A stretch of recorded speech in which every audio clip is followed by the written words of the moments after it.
নমস্কার বন্ধুরা, job in YouTube channel তোমাদের সকলকে স্বাগতম। বন্ধুরা, ডাব্লিউপি অর্থাৎ ওয়েস্ট বেঙ্গল পুলিশের তরফ থেকে কিন্তু আরও একটি বড় ভ্যাকেন্সি 2024-এ জারি হয়ে গেছে। তো সেই ভ্যাকেন্সিটা কি না, ডাব্লিউপি এক্সাইজ অর্থাৎ আবগারি কনস্টেবল 2024।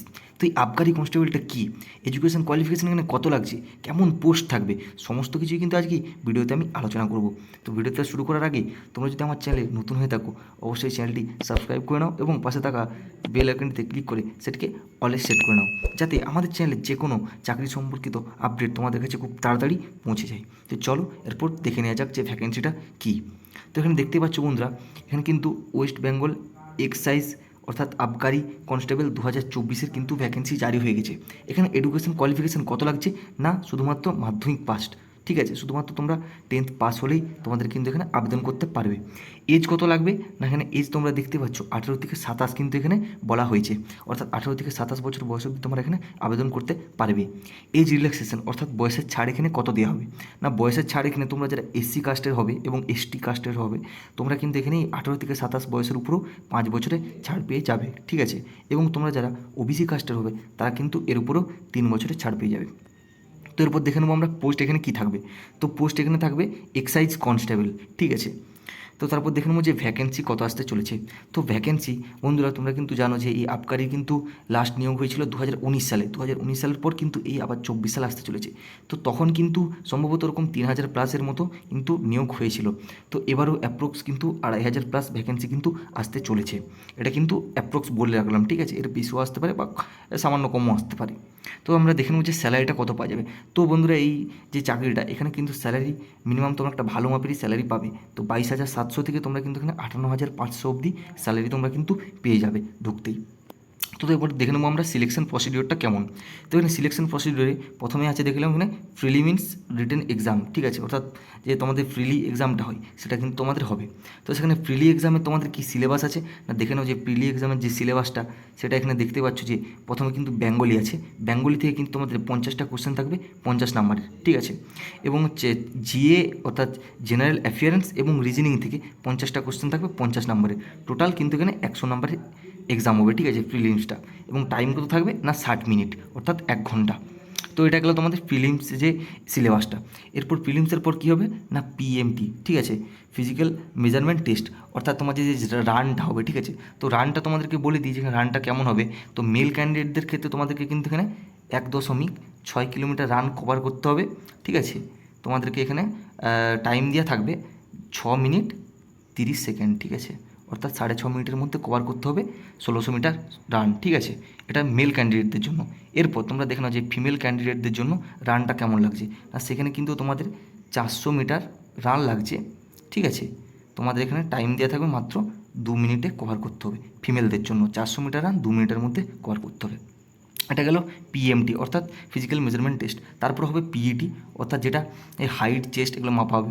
তো সেটা তোমরা এখানে দেখে নাও যে যারা হচ্ছে পিইটি এক্সামের ক্ষেত্রে যারা হচ্ছে আদার কাস্ট আছো, ঠিক আছে, অর্থাৎ অন্যান্য যে সমস্ত কাস্টগুলো আছো তাদের কিন্তু মেল ক্যান্ডিডেটরা এখানে কিন্তু দেখতে পাচ্ছ হাইট লাগবে 167 সেমি আদার কাস্টের জন্য মেল ক্যান্ডিডেটদের হাইট। এবং চেস্ট কিন্তু এখানে 78 সেমি লাগছে এবং ফুলিয়ে 83 অর্থাৎ 5 সেমি ফোলাতে হবে। এবং ফিমেল ক্যান্ডিডেটদের জন্য এখানে দেখতে পাচ্ছ 160 সেমি কিন্তু হাইট লাগছে, তাদের কিন্তু কোনো রকম চেস্ট লাগছে না, ঠিক আছে। এটা আদার কাস্টের জন্য রয়েছে। এরপর যারা কিন্তু এখানে রয়েছে গোর্খা রাজবংশী বা এসটি কাস্ট, তাদের জন্য কিন্তু এখানে দেখতে পাচ্ছ মেল ক্যান্ডিডেটদের জন্য 160 সেমি হাইট লাগছে, ঠিক আছে, 160 সেমি হাইট। এবং ফিমেলদের জন্য 152 সেমি হাইট, ঠিক আছে। এবং হচ্ছে তাদের কোনো রকম চেস্ট লাগছে না, ঠিক আছে। কিন্তু এখানে মেল ক্যান্ডিডেটদের জন্য যারা গোর্খা রাজবংশী বা হচ্ছে এসটি রয়েছে তাদের কিন্তু মেল ক্যান্ডিডেটদের জন্য চেস্ট লাগছে 76 সেমি চেস্ট লাগছে এবং ফুলিয়ে 5 অর্থাৎ 81, ঠিক আছে। তো এখানে দেখে নিলাম তোমরা যে এখানে পিইটি এক্সামটাও তোমরা কিন্তু দেখে নিলে যে কীরকম হতে চলেছে।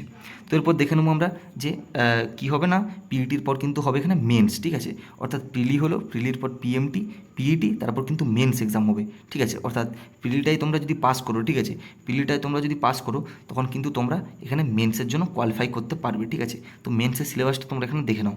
মেন্সের সিলেবাস আছে বন্ধুরা জিএ, ঠিক আছে, প্লাস হচ্ছে জিকে, ঠিক আছে, অর্থাৎ জেনারেল অ্যাফেয়ারেন্স প্লাস হচ্ছে জেনারেল নলেজ থেকে তোমাদের 30টি কোশ্চেন থাকবে 30 নাম্বারের।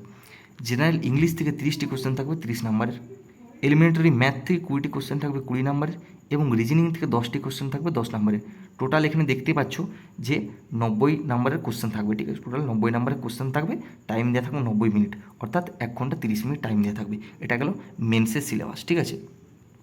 তো এরপর তোমরা দেখে নাও বন্ধুরা যে এখানে কিন্তু যে মেন্সের এক্সামটা হবে সেটার পর কিন্তু হবে একটা খুবই গুরুত্বপূর্ণ পার্ট, নাকি সেটা হচ্ছে ইন্টারভিউ। এই ইন্টারভিউ থেকেও কিন্তু তোমাদের এখানে 10 নম্বরে কিন্তু, অর্থাৎ 10 নাম্বার তোমাদেরকে ভ্যালু করা হবে ইন্টারভিউ থেকে, ঠিক আছে। তো যে মেন মেরিটটা উঠবে সেটা কিন্তু তোমাদের এই মেন এক্সাম এবং এই ইন্টারভিউ থেকেই কিন্তু তোমাদের মেন মেরিটটা উঠবে, ঠিক আছে। তো ইন্টারভিউটা খুবই কিন্তু গুরুত্বপূর্ণ এখানে।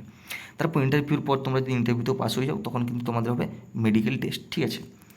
তো তারপর দেখে নাও যে তোমাদের কিন্তু অ্যাপ্লিকেশন ফিসটা কত করে লাগছে, ঠিক আছে, কোন কাস্টে কত করে অ্যাপ্লিকেশন ফিস লাগছে। তো অ্যাপ্লিকেশন ফিস তোমরা এখানে দেখতে পাচ্ছ বন্ধুরা, যারা কিন্তু এসসি কাস্ট রয়েছে তাদের কিন্তু 20 টাকা করে অ্যাপ্লিকেশন লাগছে, এবং যারা এসটি কাস্ট রয়েছে তাদেরও কিন্তু 20 টাকা করে অ্যাপ্লিকেশন ফিস লাগছে এসটি কাস্টের জন্য। এবং যারা আদার্স রয়েছে, ঠিক আছে, অর্থাৎ এসটি এবং এসসি বাদ দিয়ে তাদের কিন্তু 220 টাকা করে এখানে ফিস নিয়ে নিচ্ছে অ্যাপ্লিকেশন করার জন্য, ঠিক আছে। তো আশা করছি তোমরা এখানে পুরো ব্যাপারটাই কিন্তু বুঝতে পেরে গেছো, ঠিক আছে, যে এখানে পুরো কেমন কি এক্সাম প্রসিডিওর হবে সমস্ত কিছু তোমরা কিন্তু এখানে আশা করছি বুঝতে পেরে গেছো এই ভিডিওটির মাধ্যমে। এবং তোমাদেরকে একটি গুরুত্বপূর্ণ জিনিস এখানে বলে দিই, যেটা যে অ্যাপ্লাই ডেট সেটা কিন্তু অ্যাপ্রক্স কিন্তু তোমাদের আগস্টের মধ্যে চলে আসতে পারে, ঠিক আছে। আগস্টের মধ্যে কিন্তু অ্যাপ্লাই ডেটটা তোমাদেরকে বলে দেওয়া হবে, অফিসিয়ালিভাবে তোমাদেরকে জানিয়ে দেবে। তো তখন আমরা আবার একটি নতুন ভিডিওর মাধ্যমে পুরোটা আবার ভালোভাবে আলোচনা করে দেবো। ভিডিওটা ছিল বন্ধুরা এই পর্যন্তই। যদি ভিডিওটি ভালো লেগে থাকে অবশ্যই একটি লাইক করে দিও, এবং চ্যানেলে যদি নতুন হয়ে থাকো চ্যানেলটা অবশ্যই সাবস্ক্রাইব করে নিও, যাতে আমাদের চ্যানেলে যে কোনো আপডেট তোমাদের কাছে খুব তাড়াতাড়ি পৌঁছে যায়।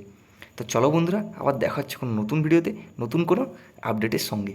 ততক্ষণের জন্য রাধে রাধে।